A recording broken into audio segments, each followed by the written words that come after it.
This tragic story is exactly why you should not endure a toxic relationship with the hope that your partner will change, because sometimes, instead of change, it can lead to something far worse, which is death. It was a Sunday morning in December 2018 when 32-year-old Betha Nwabueze informed her sister that she would be going to her boyfriend's place at Obiakpo, Rivers State, Nigeria, to pack her things from his house. Betha had decided that she had endured enough in the hands of her boyfriend, 34-year-old Prince Owabie, and wanted to move on with her life. But unfortunately for her, this decision will turn out to be her very last on earth. According to her sister, it was almost as if Betha knew she was going to die that very day. But sadly for her, she ignored this instinct and went ahead with her decision. When she arrived at her boyfriend's house, they were said to have gotten into an argument. The argument got so intense that it got to the point where Betha had to call her sister on the phone and in tears told her that her boyfriend, Prince, was going to take her life. The sister said she could hear Prince beating up her sister from the background, as well as her screams for help. The call was ended, and that was the last time anyone ever heard from Betha again. On the next day, the family began their search for her. Since she had informed the sister of her whereabouts, it was easier for them to know where they would begin their search. At least, that was what they probably believed at the time.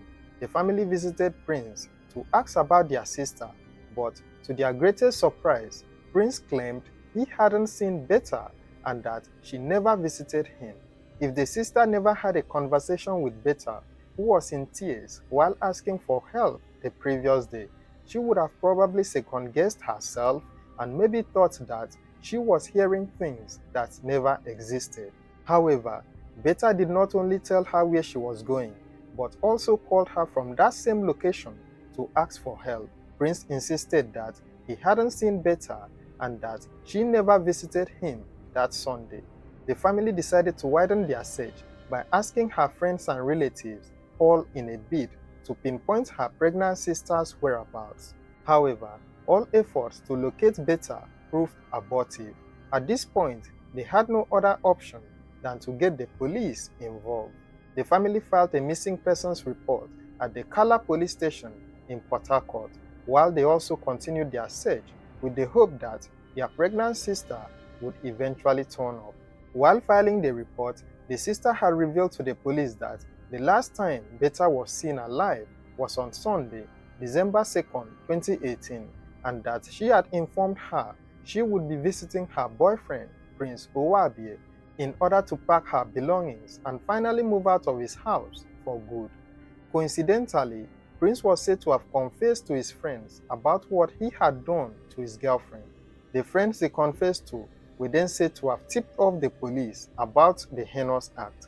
Armed with this information, the police swung into action and arrested Prince from his place within Wimpy Junction by Ikwere Road, Port Harcourt, and then took him to the station for questioning. At the police station, Prince changed his story. Instead of maintaining his initial claim that he never saw Betha during the weekend and that she never visited him, as he had been telling his girlfriend's family, he changed his lie to what he thought was more comfortable or believable. Prince told the police that Betha had visited him that Sunday, but she left shortly after and he never saw or heard from her again till death. The police were not satisfied with the explanation he gave to them. It is not known if Betha's relatives had already informed the police that Prince claimed he never saw her sister and that she never visited him the day she went missing. Regardless, the police had reasons not to believe his story, and in order to get to the root of the matter, they decided to visit his house to carry out a search operation. When they arrived at his place, the police began inspecting the surroundings of the compound. They couldn't find anything of interest outside, so they decided to take it a step further by inspecting his single-room apartment. On opening the door, they looked around and noticed a wall hanger lying on the floor. On lifting the wall hanger, they could see that the spot where it was kept had been tampered with. The police asked him what was buried in that spot. Prince, knowing fully well that If he lied, the police could easily dig up the spot and then confirm what was inside. He decided to come clean about everything. It turned out that Betha and Prince had been living together for years, even though they were never married to each other. Prince was popularly known as J-Boy in the area and was alleged to have been a notorious cultist. He was said to have been a very troublesome person who made life difficult for the people in the area, including the traders in the nearby Kala market. Prince was reported to have worked as a tout at Wimpy Junction in Port Harcourt, where he would help load passengers into tricycles, popularly known as keke. People who knew him described him to be a violent person who would beat up a keke driver in the junction over an amount as little as 50 naira. Prince did not limit his violence to the people outside alone. He extended it to those who were very close to him. His relationship with Betha was riddled with cases of domestic violence and abuse. His neighbors in the compound revealed that Prince was known for beating up his girlfriend over the slightest provocation.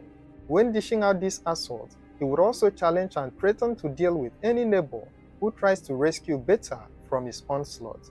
According to reports, Betha had been enduring this harassment for years, but things took a different turn when she became pregnant for him. Prince didn't want her to keep the pregnancy, and Betha didn't want to abort it either because it was against the tradition of the Ndele community where she came from to do something of that nature. This didn't sit well with Prince as he had no intentions of raising the child. It was also reported that Prince had accused Betha of cheating on him with another man. It is also likely that he had denied the possibility of the pregnancy being his. However, it is not known if Betha decided to move out of his house because she wanted to raise the child alone, or if she finally got tired of being his punching bag and then decided to take the bold step to save both her life and that of her unborn child. Regardless, she ended up visiting his place that fateful Sunday to pack all her belongings from his house. While there, they got into a serious argument which turned physical. Prince confessed to beating Betha until she slumped and tragically passed away. He then broke the tiles in his bedroom and dug a shallow grave to bury her body.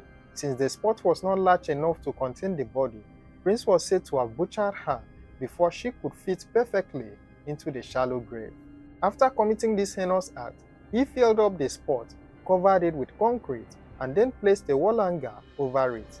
To mask the bad odor coming out of the decomposing remains, he was said to have bought chemicals that he poured over the burial spot to get rid of the smell.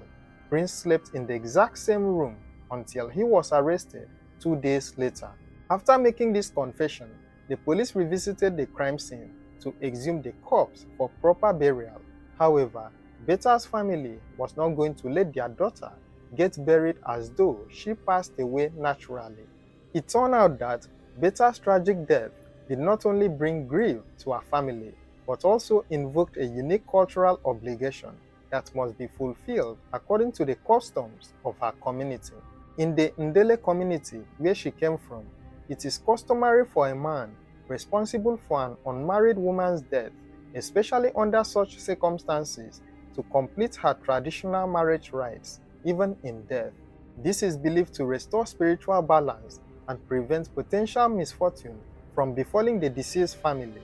Betha's father was said to have made it clear that Prince or his family must marry Betha's corpse by performing all necessary rites before she could be buried. This included fulfilling the traditional obligations required for a woman of marriageable age. It is not known if Prince finally married the corpse or not.